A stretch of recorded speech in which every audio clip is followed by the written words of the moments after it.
Good morning class. So last class में क्या पढ़ रहे थे हम?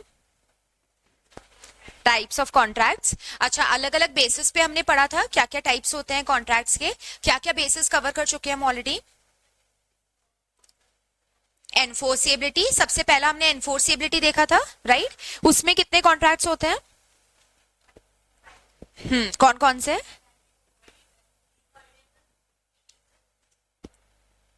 एंड अनएनफोर्सिएबल, ठीक है, ओके। सेकंड कौन सा बेसिस था? फॉर्मेशन ऑफ कॉन्ट्रैक्ट, उसमें कितने टाइप्स हैं? कौन कौन से? Okay, perfect. और थर्ड बेसिस क्या देखा था हमने? उसके हिसाब से, ठीक है, फाइन। और उसके बाद और कुछ इसके अंदर सब टाइप्स थे क्या किसी के? और बायलेटरल। यूनिलेटरल का मतलब क्या हुआ? ठीक है, कंप्लीट हो चुके हैं या फ्यूचर में होंगे? फ्यूचर में होंगे, ठीक है, फाइन। अच्छा, ऐसे करके हम लोगों ने टाइप्स वाला ये पूरा टॉपिक पढ़ लिया। देखो, अभी तक हमने कॉन्ट्रैक्ट एक्ट में क्या क्या पोर्शंस कवर किए हैं। हमने सबसे पहले स्टार्टिंग में डेफिनेशंस देख ली थी, है ना, और हमारा कॉन्ट्रैक्ट फ्रेम कैसे होता है वो हम लोगों ने देख लिया था। वो पूरा फॉर्मूला वाइज जो मैंने लर्न कराया था वो लर्न है सबको। Offer plus equals to promise, promise plus equals to agreement, agreement plus equals to contract, ठीक है। ऐसा करके हमने इन सबकी इंडिविजुअली डेफिनेशंस देख ली थी। सेक्शन नंबर्स याद हैं क्या सबको? क्या सेक्शन नंबर्स थे? ऑफर का कौन सा होता है? ओके, 2A था उसका ना, 2 क्लॉज ए। और फिर 2B किसका था? एक्सेप्टेंस। 2D किसका है? डी अभी नहीं किया। 2E एग्रीमेंट का, ओके। और 2H कॉन्ट्रैक्ट का, ठीक है, फाइन है। तो ये हम लोगों ने कवर कर लिया था। एक हम लोगों ने सेक्शन देखा था जिसके जिसके अंदर हमने इसेंशियल्स पढ़े थे एक वैलिड कॉन्ट्रैक्ट के। उस सेक्शन का नंबर क्या है? अंडर सेक्शन 10, ठीक है। तो 10 के अंदर हमने देखा कुछ इसेंशियल्स और कुछ ऐसे जो विदाउट सेक्शन 10 थे, फाइन। और फिर हम लोगों ने ये टाइप्स वाला टॉपिक कंप्लीट किया था, ओके। अब हम लोग अभी जो टॉपिक स्टार्ट कर रहे हैं वो है प्रपोजल के बारे में, यानी ऑफर। ऑफर की डेफिनेशन हम लोगों ने स्टार्टिंग में पहले ही देख ली थी, लेकिन फिर भी एक वैलिड ऑफर बनाने के लिए उसके अंदर भी कुछ इसेंशियल्स प्रेजेंट होने चाहिए, ठीक है। तो वो इसेंशियल्स हम लोग अभी करेंगे और फिर उसके बाद हम इसके ऑफर के भी टाइप्स पढ़ेंगे कि अलग अलग टाइप्स के कैसे कैसे ऑफर्स होते हैं, ओके। तो अभी नेक्स्ट हेडिंग तुम लोग इसमें डालोगे ऑफर।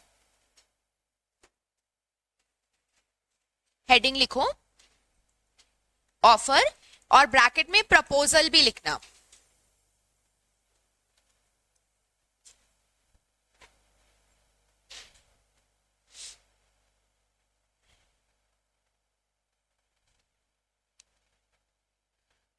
और सेक्शन इसका कौन सा होता है?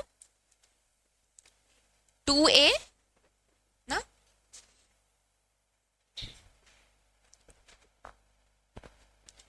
डेफिनेशंस हम ऑलरेडी इसकी कवर कर चुके हैं। वैसे किसी को याद आ रही है डेफिनेशन क्या थी, क्या पढ़ा था हमने?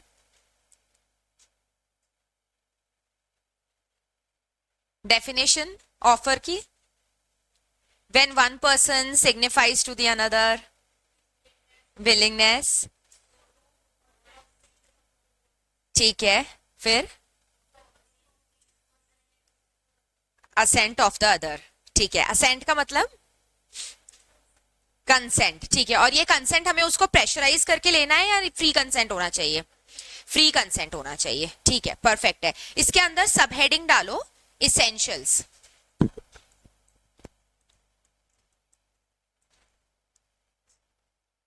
essentials of an offer,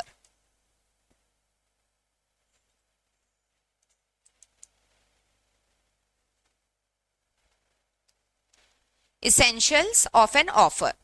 इसके अंदर हम लोग फर्स्ट पॉइंट लिखेंगे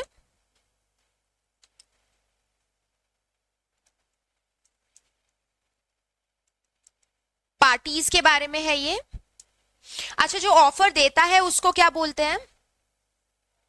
ऑफरर। और जिसको ऑफर दिया जा रहा है ऑफरी। अच्छा, ऑफरी का कुछ और नाम भी हो सकता है क्या? एक्सेप्टर, उसको हम एक्सेप्टर भी बुला सकते हैं, है ना। ठीक है, इसमें लिखो person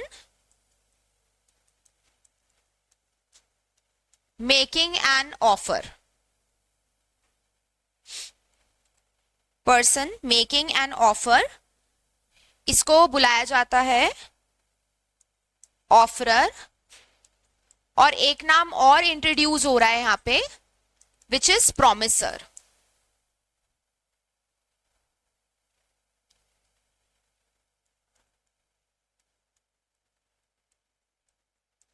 and person to whom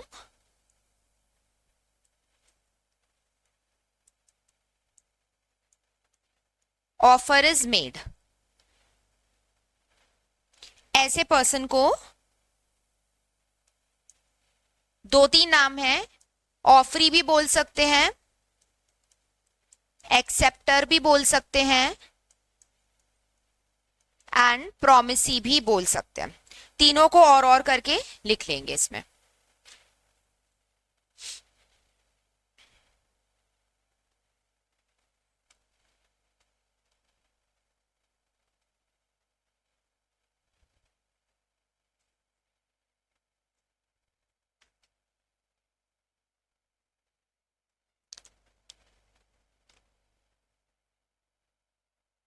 second essentials इसमें आएंगे,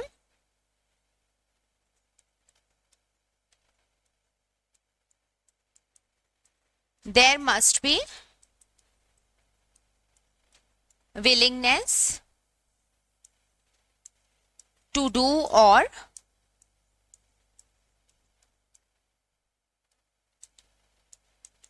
or to abstain from doing something।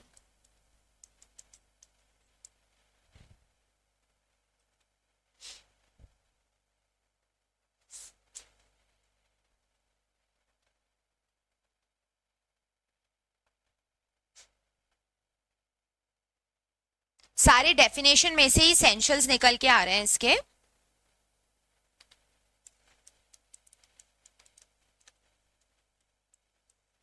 willingness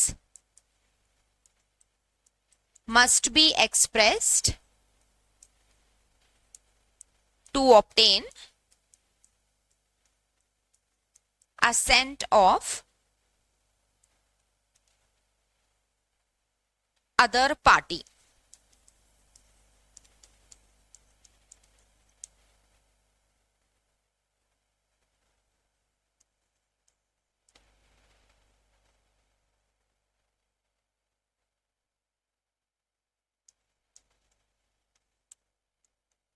Offer can be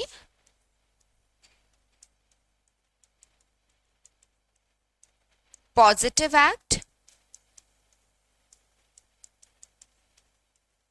और नेगेटिव एक्ट, दोनों चीजें इसमें हो सकती हैं।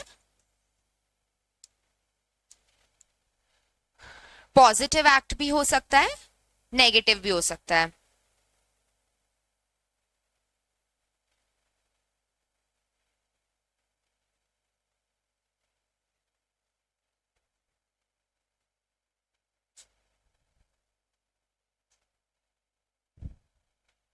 पॉजिटिव के आगे लिख लो एक्ट ऑफ डूइंग समथिंग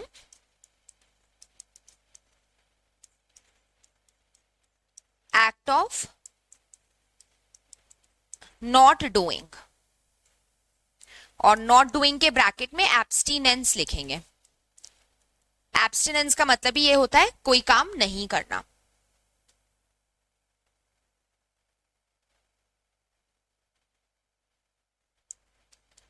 इसका एक एग्जाम्पल लिख लो, प्रॉमिस नॉट टू sue।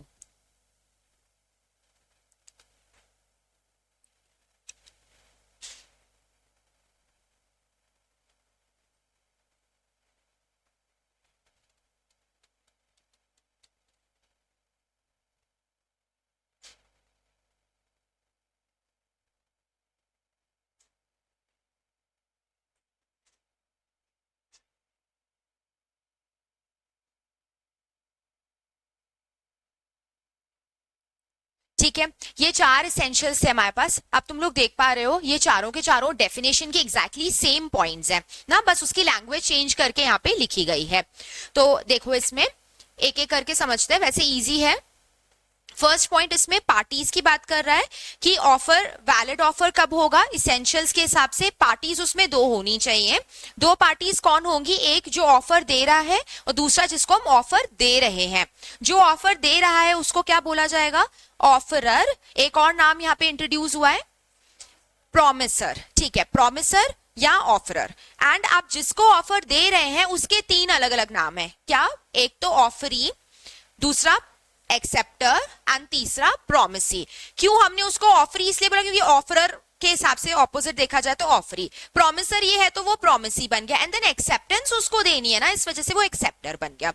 ठीक है, हम लोग है ना यहाँ पे देखो इक्वल्स टू का साइन लगा करके ऐसे लिख रहे हैं सो दैट तुम्हारे लिए लर्निंग ईजी हो जाए ना, नोट्स बोरिंग नहीं बने तुम्हारे लिए।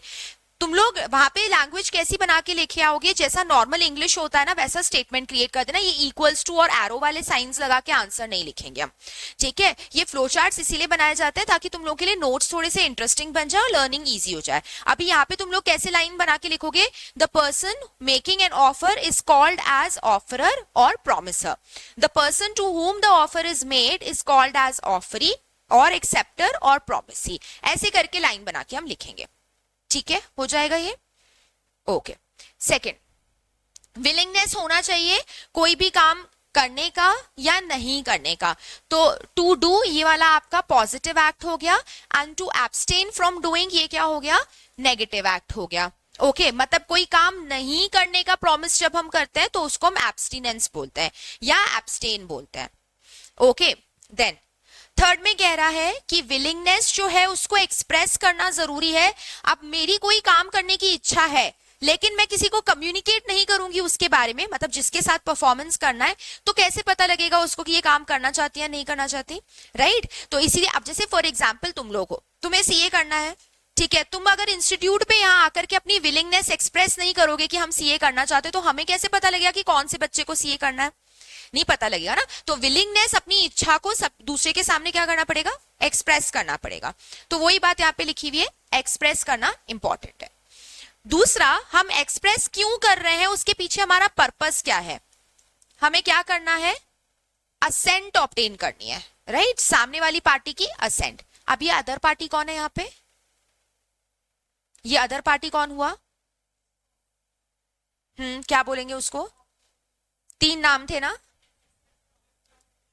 ठीक है, ऑफरी, प्रोमिसी या एक्सेप्टर, उसकी बात हो रही है यहाँ पे ये अदर पार्टी में। फाइन, लास्ट पॉइंट क्या कह रहा है, इसको इसको इंपॉर्टेंट मार्क करना। ये कह रहा है कि आपका ऑफर जो है वो पॉजिटिव एक्ट भी हो सकता है। वाई, क्योंकि डेफिनेशन में लिखा हुआ था प्रॉमिस टू डू, है ना, और नेगेटिव एक्ट है, इसका मतलब प्रॉमिस नॉट टू डू ना, यानी एब्सटेन वाली चीज के बारे में ही कह रहे हैं। अब जैसे पॉजिटिव एक्ट के अंदर एक्ट ऑफ डूइंग समथिंग है, जैसे ए ने बी को कहा कि मैं तुम्हें मेरी कार सेल करना चाहता हूं, तो ये क्या हो गया, पॉजिटिव एक्ट हो गया। लेकिन एब्सटिनेंस में क्या आएगा कि अगर सपोज करो ए है, ए का एक्सीडेंट हो जाता है उसकी कार से बी के स्कूटर का, ओके अब वो उसको कह रहा है कि यार तुझे जो भी पैसे चाहिए ना वो ले दे करके मैटर को यहीं सेटल करते हैं, प्लीज मेरे ऊपर केस फाइल मत करना तुम। फाइन, तो अब इन दोनों ने आपस में क्या किया, एक प्रॉमिस किया कि ठीक है तू मुझे यहीं पे पैसे दे दे, जो भी मेरे स्कूटर को नुकसान हुआ है या कार को नुकसान हुआ है, मैं इसके बदले तुम्हें स्यू नहीं करूंगा कोर्ट में। तो प्रॉमिस नॉट टू स्यू, ये क्या हो गया, आपका एब्सटिनेंस हो गया, नेगेटिव एक्ट हो गया, यानी काम नहीं करने का प्रॉमिस किया जा रहा है। कौन सा काम, स्यू नहीं करने का, ऐसा। ठीक है, अब क्लियर है। अब ये एब्सटिनेंस वाली चीज समझ में आ गई जो हम ऑफर की डेफिनेशन में पढ़ते थे। तो बस उसी डेफिनेशन को क्या करो, चार पार्ट्स में डिवाइड कर दो, वहीं से तुम्हारे ये एसेंशियल्स निकल के आ रहे हैं। ओके है एकदम, ठीक है। अब लिखो next topic, kinds of offer.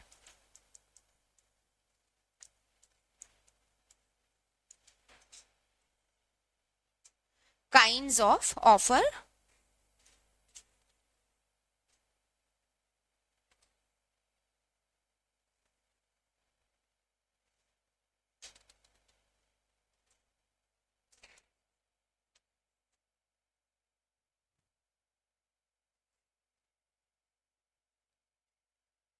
देखो 5 टाइप के यहाँ पे ऑफर्स हम लोग इसमें देखेंगे।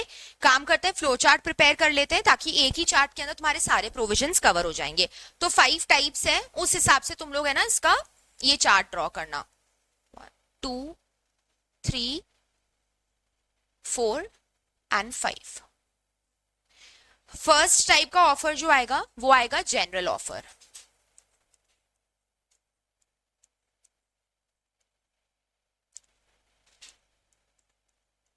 और दूसरा इसका एकदम ऑपोजिट है specific offer.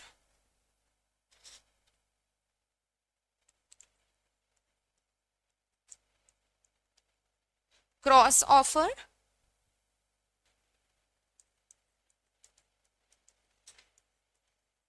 Counter offer and last is standing offer.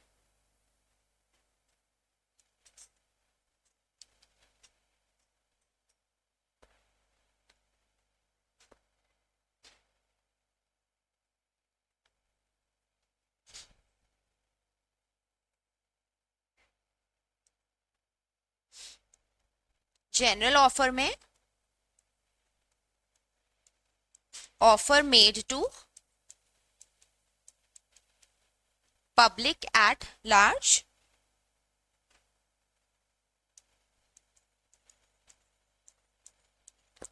anyone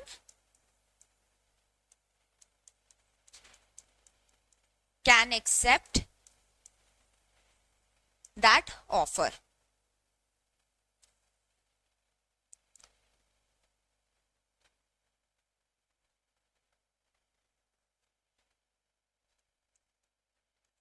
इसके अंदर लिखेंगे सेकंड वाले में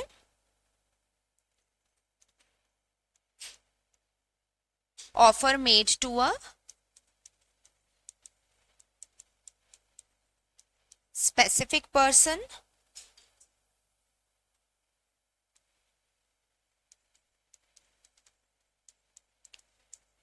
accepted only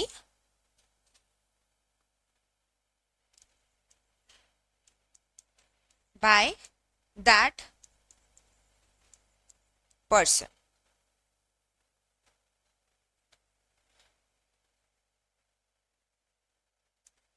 Cross offer,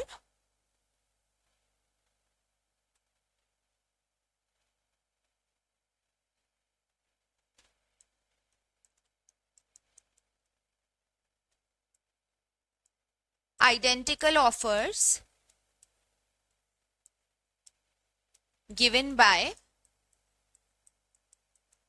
both parties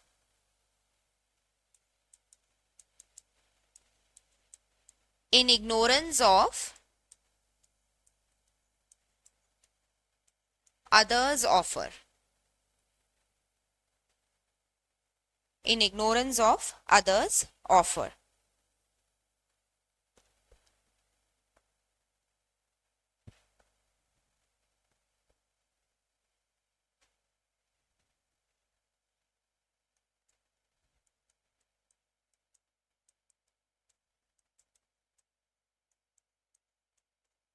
No binding contract.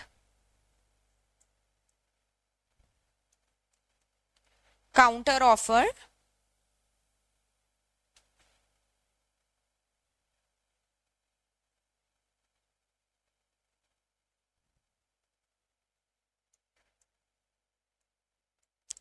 offeree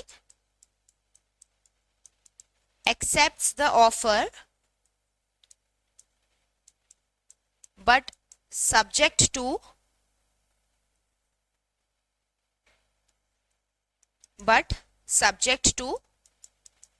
modifications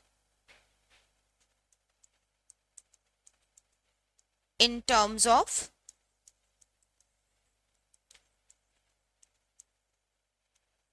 original offer.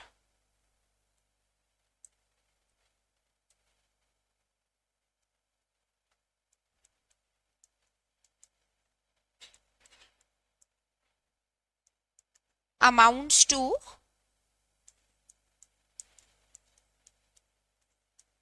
rejection of original offer,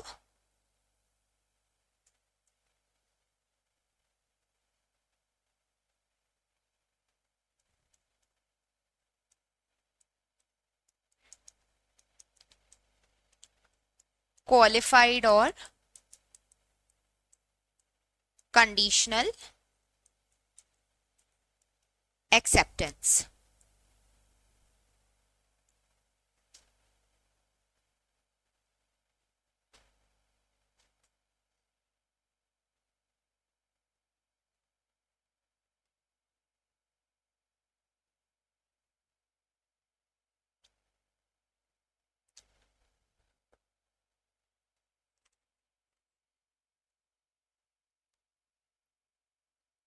क्या हुआ? Amounts to rejection of original offer.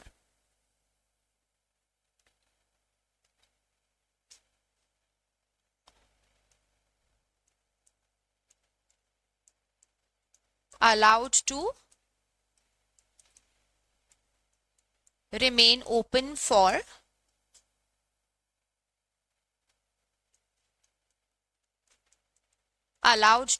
open for acceptance over a period of time.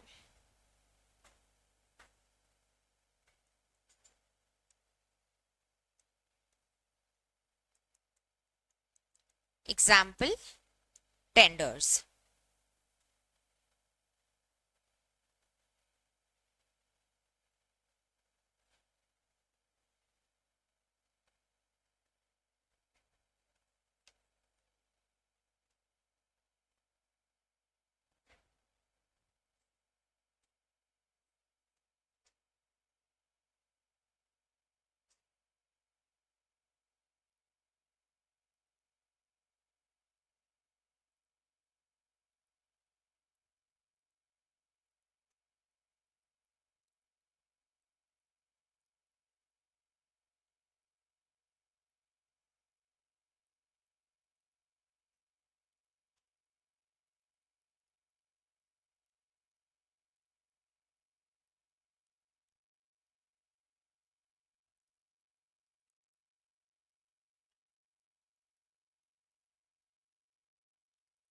Qualified और conditional acceptance.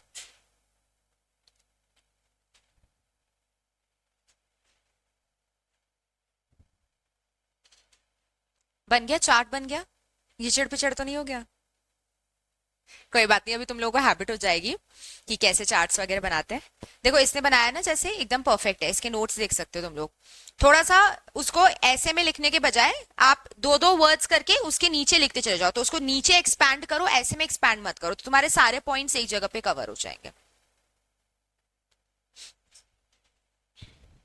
Done? Noted?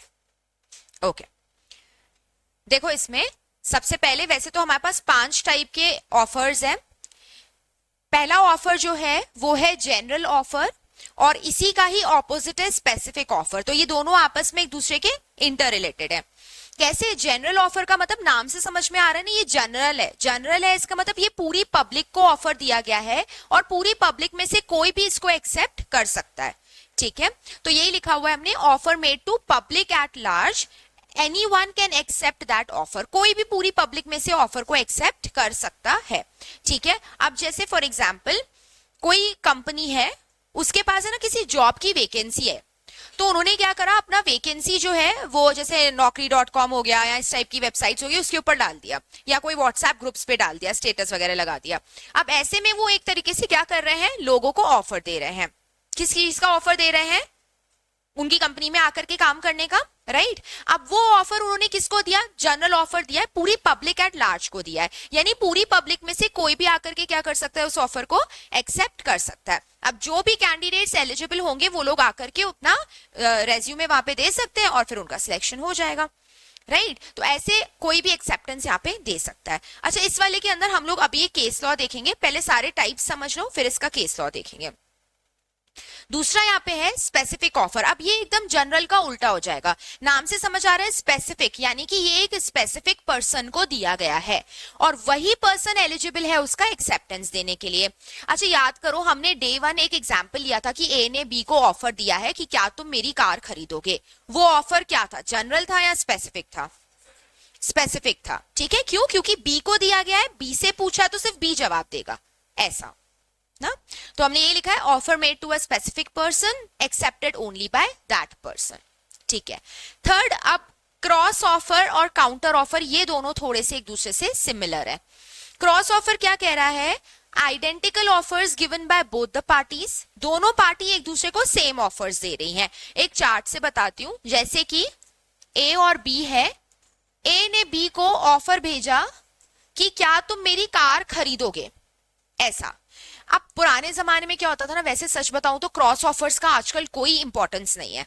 पुराने जमाने में letters वगैरह भेजे जाते थे कम्युनिकेशन के लिए, मेल्स मैसेजेस ये सब तो थे नहीं। अब तुम देखो कॉन्ट्रैक्ट एक्ट कौन से ईयर का एक्ट है, कौन से ईयर का एक्ट है, 1872 ना, मतलब कितने पुराने जमाने की बात हो रही है, ये 100 साल से भी ऊपर हो गए। तो ऐसे में उस टाइम पे चिट्ठियां ही चलती थी और चिट्ठियों को पहुंचने में बहुत ज्यादा टाइम लगता था। तो ये उसी पे बेस्ड है। ए ने बी को ऑफर लेटर भेजा होगा कि क्या तुम मेरी कार खरीदोगे। अच्छा, ऐसा हुआ कोइंसिडेंटली कि बी ने भी ए को यही ऑफर भेजा है कि क्या तुम अपनी कार मुझे सेल करोगे, ऐसा। ठीक है, मतलब एक कह रहा है कि क्या तुम मेरी कार खरीदोगे, दूसरा कह रहा है कि क्या तुम अपनी कार मुझे बेचोगे, ये है। अब सब्जेक्ट मैटर सेम और कोइंसिडेंस देखो कि इसने भी वही ऑफर दिया है और ये भी उसको वही ऑफर दे रहा है। ओके, इसका भी ऑफर एकदम सेम है। लेकिन यहाँ पे पॉइंट क्या था ना, बी ने ये जो ऑफर दिया है ना, B is ignorant about the first offer, यानी कि ए ने भी मुझे यही सेम ऑफर भेजा, इसके बारे में मुझे पता नहीं है। ओके, बी को नहीं पता है क्योंकि अभी इसके पास ये वाला ऑफर लेटर पहुंचा नहीं है, इसीलिए ये पुराने जमाने में फिर भी रेलेवेंट था, आज के टाइम में बिल्कुल भी रेलेवेंट नहीं है। वाई? ईमेल्स को 1 सेकंड लगता है जाने में, मैसेजेस को 1 सेकंड लगता है पहुंचने में ना, तो इसे आज के जमाने में ये बिल्कुल भी रेलेवेंस का नहीं है। क्या कहा हमने, इसने इसको ऑफर भेजा, इसको पता नहीं है इसके ऑफर के बारे में, और इतने में ही बी ने सेम सब्जेक्ट मैटर का ऑफर भेज दिया। अब मुझे एक बात बताओ, यहाँ पे सेम ऑफर भेज देने को क्या हम एक्सेप्टेंस मान सकते हैं क्या? यहाँ पे मान सकते हैं, यस या नो? सेम उसी चीज का ऑफर बी दे रहा है, उसको बी को पता नहीं है कि ये मुझे ये ऑफर लेटर भेज चुका है, क्या हम बी का ये ऑफर देना एक्सेप्टेंस मान लेंगे क्या? नहीं,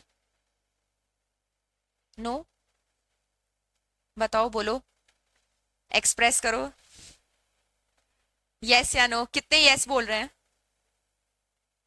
हैंड्स रेज करो। कुछ नहीं, कोई पनिशमेंट नहीं मिलेगी, सब आपस में ही है। सारे नो वाले हैं क्या? No boys, no, yes, no comments, कुछ तो बोलो। अच्छा, ये है ना, एक्सेप्टेंस नहीं है, ये एक्सेप्टेंस नहीं है। कैसे हम इसको एक्सेप्टेंस ट्रीट कर लेंगे, जब बी ने इसका ऑफर लेटर सुना ही नहीं है, वो तो कोइंसिडेंटली ऐसा हो गया कि ये भी सेम चीज के ऊपर ऑफर भेज रहा है इसको, बाकी अदरवाइज इसने सुना तो नहीं ना ऑफर। अब जब ऑफर तुम्हें एक्सप्रेस हुआ ही नहीं है, तुम्हारे तक कम्युनिकेट हुआ ही नहीं है, तो तुम उसका एक्सेप्टेंस कैसे दे दोगे? Not possible. इसीलिए ये वाला जो है, ये कॉन्ट्रैक्ट कभी बन ही नहीं सकता ना। हमने पीछे देखो लैंग्वेज क्या लिखी है, no binding contract. Cross offer देने के केस में कोई बाइंडिंग कॉन्ट्रैक्ट क्रिएट होता ही नहीं है। फाइन, वापस रीड कर रही हूं, identical offers given by both the party, A ने भी बी को वही ऑफर दिया, बी ने भी ए को वही सेम ऑफर दिया। In the ignorance of others offer, दूसरे के ऑफर के बारे में बी को पता नहीं है कि ये भी मुझे सेम ऑफर भेज चुका है। ओके, यहां कोई कॉन्ट्रैक्ट क्रिएट हो रहा है क्या? नहीं हो रहा है, कोई कॉन्ट्रैक्ट क्रिएट नहीं हो रहा है। ओके, ये क्लियर है एकदम। काम करो, ये वाला चार्ट बना लो, इसमें ये चार्ट बना लो, उसके नीचे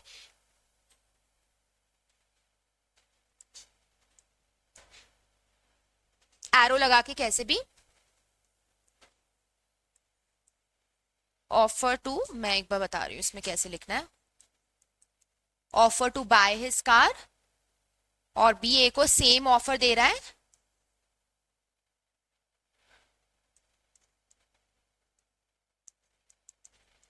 to sell his car to B. ए कह रहा है क्या तुम मेरी कार खरीदोगे, बी इसको कह रहा है कि क्या तुम अपनी कार मुझे सेल करोगे, ऐसा। अब यहां पे जो बी है इग्नोरेंट ऑफ एज ऑफर,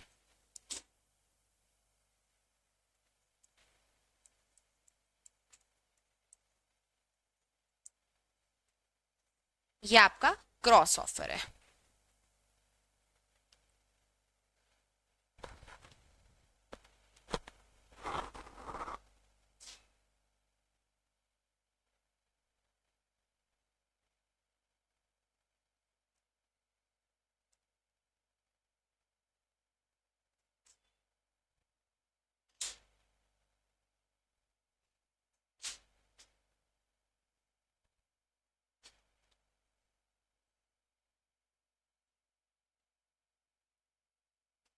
ठीक है, क्लियर, ओके।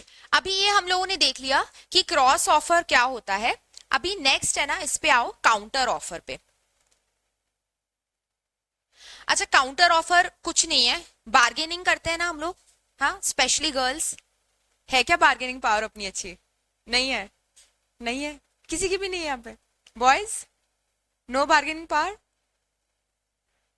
नहीं, तो जितने मांगता है सेलर उतने ही देके आ जाते हैं हम, नहीं कम कराते हैं। अच्छा, तो देखो बार्गेनिंग स्किल्स है ना जो आपके, वो काउंटर ऑफर का पार्ट फॉर्म करता है। कैसे? अभी जैसे फॉर एग्जांपल सेलर है ना, सेलर ने, तुमने सेलर से पूछा भैया ये चीज आप कितने में दे रहे हो, तो उसने तुम्हें क्या बताया, 1000 रुपए का है ये कोई भी आइटम। अब 1000 का है, उसने एक तरीके से तुम्हें क्या दिया है, ऑफर दिया है। उसने तुम्हें ऑफर दिया है कि 1000 रुपए में मेरी ये चीज खरीद लो। अब आप उसको बदले में कह रहे हो कि नहीं नहीं, ये आइटम तो 1000 रुपए का है ही नहीं। अब जिसके बार्गेनिंग स्किल्स अच्छे होंगे वो उसको 50% तक डाउन ले आएगा, और जिसके अच्छे नहीं है वो ज्यादा से ज्यादा क्या करेगा, उसको 900 या 950 दे करके आ जाएगा। अब सपोज कर तुमने उसको बोला नहीं भैया मैं ना इसके 500 रुपए से ज्यादा तो बिल्कुल ही नहीं दूंगी। अब ऐसी सिचुएशन में तुम वो आइटम खरीदने में इंटरेस्टेड तो हो ना, इंटरेस्टेड तो हो, लेकिन वो प्राइस तुम्हें उसका एक्सेप्टेड नहीं है। तो तुमने ओरिजिनल ऑफर के अंदर क्या कर दिया, मॉडिफिकेशन कर दिया, चेंज कर दिया कि नहीं भैया ये चीज मैं खरीदूंगी लेकिन 1000 का वर्थ तो बिल्कुल भी नहीं है, 500 में दो तो बताओ मुझे। फिर हम क्या करेंगे, वो नहीं मानेंगे तो हम एक्टिंग करेंगे, मुड़ के हम चले जाएंगे ताकि भैया पीछे से हमें कॉल करें, राइट। फिर अगर वो बुला लेता है तो बहुत बढ़िया, नहीं तो पास वाली शॉप तो है ही, हम उससे खरीद लेंगे। यही होता है ना मार्केट में। तो यहाँ पे फिर भैया ने क्या किया, बुला लिया, उन्होंने कहा चलो मैम ना आपकी ना मेरी, 700 रुपए में इसको फाइनल करते हैं।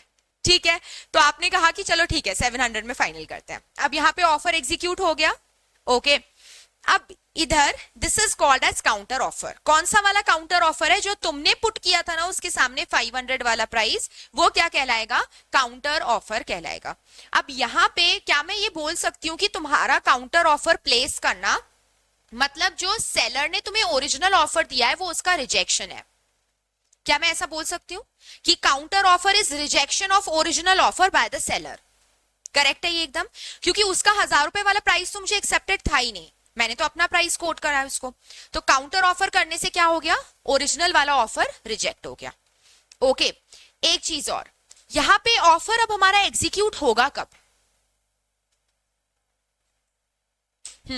तो मॉडिफिकेशंस करने के बाद जब सेलर उसका एक्सेप्टेंस देगा, यानी जो ओरिजिनल ऑफरर था ना वो जब एक्सेप्ट कर लेगा मेरे टर्म्स एंड कंडीशंस को, तब ये ऑफर क्या बन जाएगा, बाइंडिंग बन करके कॉन्ट्रैक्ट बनेगा।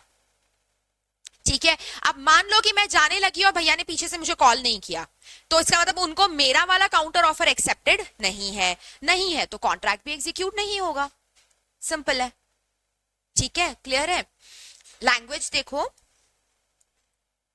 Offeree accepts the offer. Offeree यहां पे मेरे वाले एग्जाम्पल के हिसाब से कौन हुआ, बायर या सेलर? बायर हुआ। ऑफरी कौन है मेरे वाले एग्जाम्पल के हिसाब से, बायर है। ठीक है, बायर ऑफर को एक्सेप्ट कर रहा है but subject to the modifications in the terms of original offer.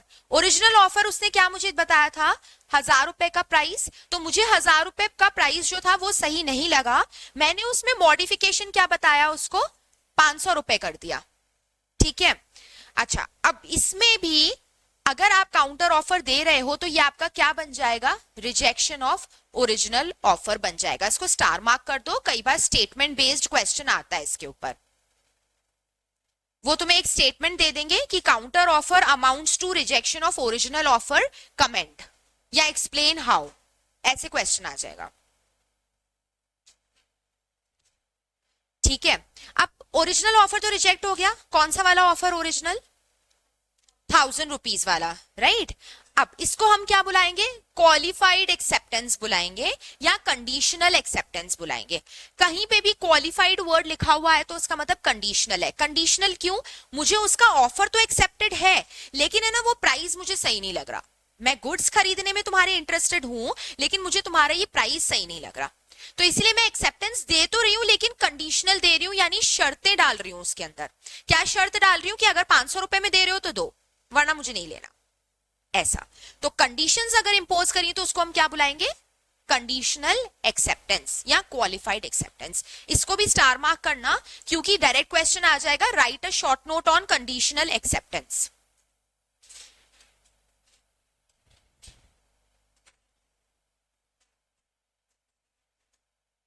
ठीक है, अब क्लियर है। तो क्रॉस ऑफर और काउंटर ऑफर में अब हम कंफ्यूज तो नहीं हो रहे हैं।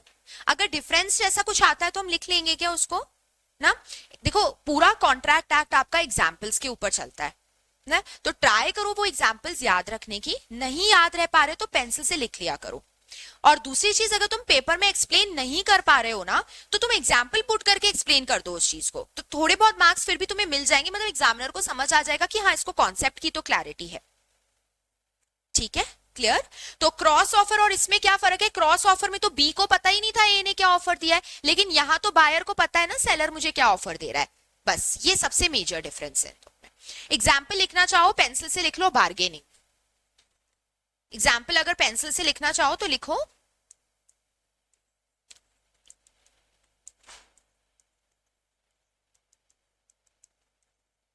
बार्गेनिंग।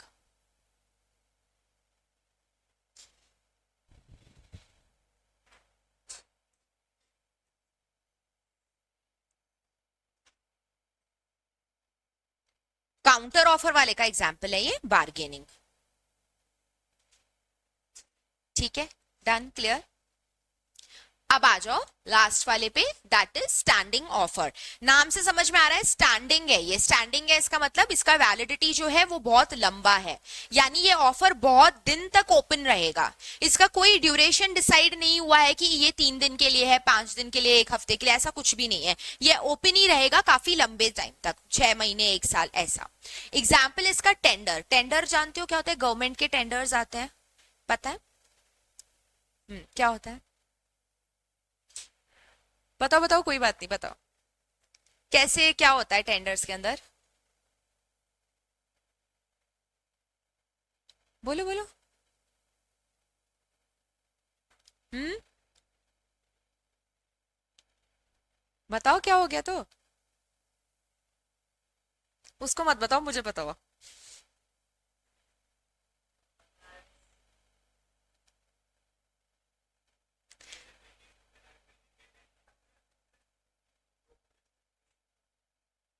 बिल्कुल परफेक्ट एकदम। देखो गवर्नमेंट को कभी भी इस टाइप के लॉन्ग टर्म प्रोजेक्ट्स कंस्ट्रक्ट करवाने होते हैं ना, जैसे इंफ्रास्ट्रक्चर प्रोजेक्ट्स हो गए, कि कहीं पे कोई बहुत बड़ा जैसे सपोज करो कोई इंफ्रास्ट्रक्चर प्रोजेक्ट्स बनाने हमें, जैसे ब्रिजेस बनवानी है, फ्लाईओवर बनाना है, कोई हाईवे कंस्ट्रक्ट कराना है, या कोई ऐसी बिल्डिंग बनानी है, कोई बड़ा सारा थीम बेस्ड पार्क्स बनाने हैं। अगर गवर्नमेंट ऐसी चीजें कंस्ट्रक्ट करवा रही है तो वो क्या कराती है, टेंडर्स इशू कराती है, यानी कि एक तरीके से उसने ऑफर दिया है। जो भी कंपनीज है ना मार्केट में जो इस तरीके का काम करती है, वो कंपनीज इस टेंडर के अंदर अप्लाई करती है। ठीक है, अब जो कंपनी सबसे एक्सपीरियंस्ड होगी और सबसे कम रेट में सरकार को काम करके देगी, सरकार उसको क्या करेगा, ये टेंडर इशू कर देगा, यानी कि एक तरीके का कॉन्ट्रैक्ट है ये, कि अब ये कॉन्ट्रैक्ट हमने आपको इशू कर दिया क्योंकि आप काफी एक्सपीरियंस्ड हो और सस्ते में हमें वो काम करके दे रहे हो, तो हम ये टेंडर आपको देते हैं। अब आपकी रिस्पॉन्सिबिलिटी है उस प्रोजेक्ट को पूरे को कंस्ट्रक्ट करके देना। इस टाइप के टेंडर्स जब भी गवर्नमेंट लॉन्च करती है तो वो यूजुअली स्टैंडिंग ऑफर्स होते हैं, यानी ये बहुत लंबे टाइम तक ओपन रहते हैं। ठीक है, क्लियर, ओके। ऐसे करके हमारे पास टोटल कितने ऑफर्स हो गए, कौन कौन से हुए,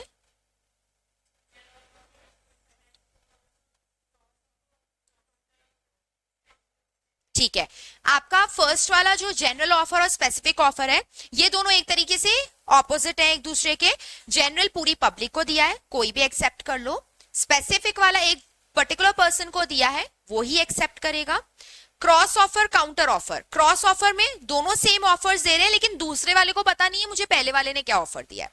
काउंटर में पता है ना, उसका एग्जाम्पल बार्गेनिंग, और एक और नाम उसका क्या है, कंडीशनल एक्सेप्टेंस या कंडीशन क्वालिफाइड एक्सेप्टेंस। ठीक है, और स्टैंडिंग ऑफर का मतलब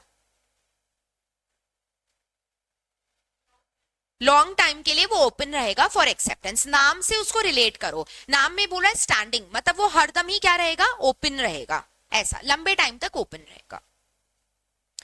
ठीक है, ये सारे क्लियर है ऑफर्स। अब एक काम करो, हमने यहाँ पे ये वाला पॉइंट लिखा था जनरल ऑफर, वैसे अब इसके नीचे जगह तो नहीं बची होगी किसी के भी बट हम इसका एक केस लॉ लिख रहे हैं। लिखने का तरीका बताती हूँ, तुम लोग नेक्स्ट पेज पे लिख लो, या तुम्हारे नीचे यहाँ पे स्पेस हो तो ऐसे डैश डैश लाइन ड्रॉ कर लिया करो और फिर एरो लगा लिया करो। ठीक है, और फिर तुम पूरा नीचे का पेज जो है वो एक केस लॉ लिखने में यूज कर सकते हो। मानो किसी का पेज चेंज हो रहा है, तो आइडिया बता रही हूँ, ये पेज चेंज हो गया, हमने ऊपर जहां एरो लगाया था ना, वहीं से ये एरो लेकर के ऐसे कर लो उसको, तो समझ में आ जाएगा कि अच्छा उस वाले पॉइंट का ये एक्सप्लेनेशन हम यहाँ पे लिख रहे हैं। ठीक है, केस का नाम लिखो,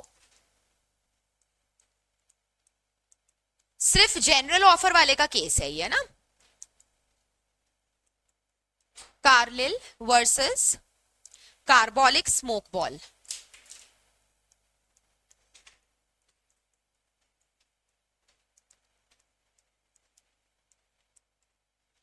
Carlill versus carbolic smoke ball company, ये केस का नाम है।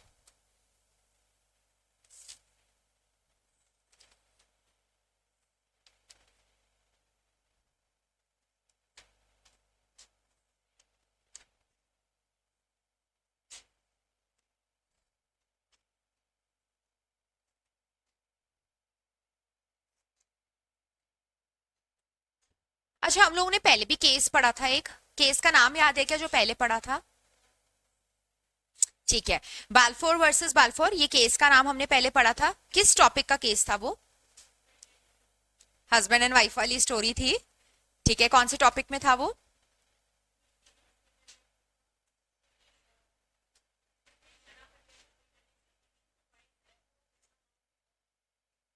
लेने के लिए स्यू करती है, हाँ हाँ। तो सोशल एग्रीमेंट्स का एग्जाम्पल हम लोगों ने ये पढ़ा था कि इसमें लीगल ऑब्लिगेशन तो कुछ नहीं होता है, सिर्फ सोशल था, ऐसा करके। अभी वो पहला हमने केस लॉ पढ़ा है, मैं केस लॉस के नाम भी तुम्हें याद करवाती चलूंगी ना, तो पुराने वाले भूलना मत। अभी हम सेकंड केस कर रहे हैं, इसमें नाम क्या है, Carlill versus carbolic smoke ball. अच्छा, ये जो केस इसमें ना किसने किसके ऊपर केस फाइल किया है? ठीक है, तो इतना समझ आता है ना, कार्लिल एक लेडी का नाम है, इसने ये स्मोक बॉल कंपनी है, इसके ऊपर केस फाइल किया। अच्छा, इंडिया में भी तुम लोगों ने देखा होगा, वैसे ये तो फॉरेन का केस है।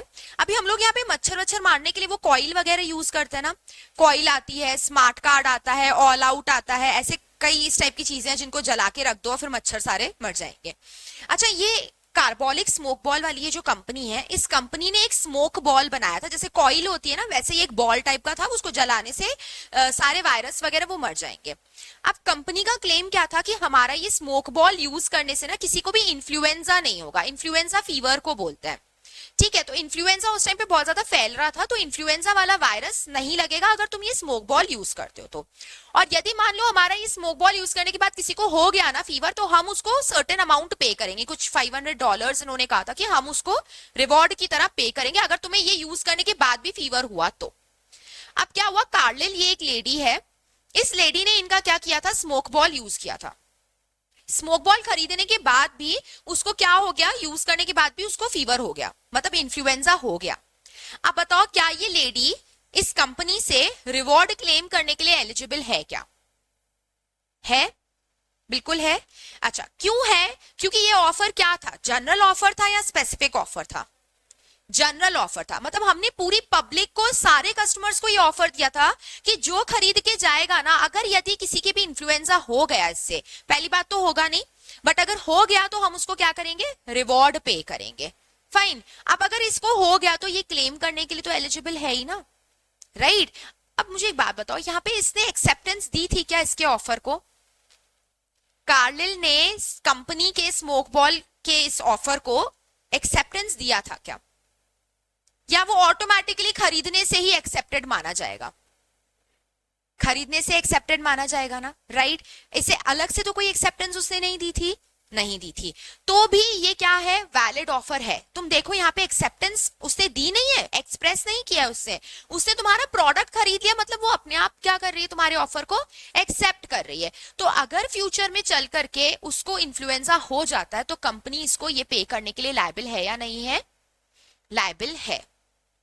ठीक है, केस के फैक्ट समझ में आ गए। स्टोरी क्या है? स्टोरी यही कह रही है कि अगर इस टाइप का कोई भी ऑफर आप जनरल पब्लिक को दे रहे हो, एक्सेप्ट कोई भी कर सकता है, वो अलग से आकर के तुम्हें एक्सेप्टेंस नहीं भी दे रहा है ना तो भी चलेगा, बट उसने तुम्हारे उसका परफॉर्मेंस तो कर दिया, खरीद लिया तुमसे वो प्रोडक्ट, ऑटोमेटिकली बिकम्स एक्सेप्टेड। ठीक है, ये तो एक काम करता है, अभी हम लोग ने इसके फैक्ट समझ लिए हैं, इसके अंदर का कंटेंट हम कल नोट डाउन कर लेंगे। ओके, अब एक तुम लोगों के लिए होमवर्क ये है, एक काम करोगे तुम लोग, क्योंकि अब हमारे धीरे धीरे करके केसेस आते चले जाएंगे, अब केसेस तुम्हें ऐसे ही लर्न नहीं होंगे। देखो सितंबर का अटेम्प्ट है ना हम सबका, तो हमारे पास आराम से बीच में 4 मंथ्स तो है ही, हम आराम से सिलेबस कंप्लीट भी कर सकते हैं। घर जाकर के तुम्हें क्या करना होता है, सिर्फ एक 5-10 मिनट के लिए डेली हमने जो भी पढ़ा है ना वो पेजेस पलट के देख लिया करो, तुम्हें रिकॉल हो जाएगा। एक और छोटा सा काम करो, तुम केस लॉज का इंडेक्स बनाओगे, वो अलग से बनाओगे, चाहे इन नोट्स के पीछे बना लेना या अलग से लूजली फॉर्म में बना लेना। कैसे बनाएंगे हम उसमें, सबसे पहले हम केस लॉ का नेम लिखेंगे, ठीक है। जैसे for example Balfour versus Balfour वाला केस हमने उस दिन देखा था ना, तो एक तो आप क्या करोगे, ऐसा इंडेक्स बनाओगे, ये फर्स्ट कॉलम ये हो गया। इसके बाद यहां पे हम उसकी स्टोरी लिखेंगे, जैसे उसमें भी स्टोरी थी हस्बैंड वाइफ वाली, इसमें भी ये कार्बोल, मतलब बहुत शॉर्ट में लिखना उसको, 1-2 लाइन में, कि तुम्हें उसको पढ़ते से ही तुरंत पूरा याद आ जाए। और लास्ट में इसमें एक कॉलम में हम क्या लिखेंगे, जजमेंट लिखेंगे। जजमेंट का मतलब ये हुआ कि कोर्ट ने क्या कहा था, जैसे वहां पे कोर्ट ने कहा था कि वाइफ मेंटेनेंस क्लेम नहीं कर सकती, इधर वाले केस में क्या कहा था कि ये जो लेडी थी कार्लिल वो रिवॉर्ड क्लेम कर सकती है, ऐसे। तो बस एक लाइन में तुम्हें यहाँ पे क्या लिखना है, जजमेंट लिखना है। एक बार ट्राई करो, अगर नहीं हो तो मुझे बताना, मैं तुम्हें 1-2 केसेस ऐसे लिख के बता दूंगी कि तुम्हें ऐसे कैसे डालने हैं इनको। फाइन, ये इंडेक्स तुम लोग प्रिपेयर करो, ट्रस्ट मी तुम लोगों को केसेस जो है ना वो लाइफ लॉन्ग याद रहेंगे, कभी नहीं भूलोगे ये क्या क्या अजीब अजीब नाम है इसके, कौन से में क्या स्टोरी थी। तो एक ये थोड़ा सा होमवर्क तुम तुम्हारे पार्ट पे करो, जैसे जैसे हम केसेस पढ़ते चले जाते हैं, घर जाकर के तुम्हें 5 मिनट लगेंगे ये इसमें एंट्री फिल करने में। ओके, तो ये हम लोग करेंगे पक्का। ओके, बाकी का फिर हम लोग कल करते हैं।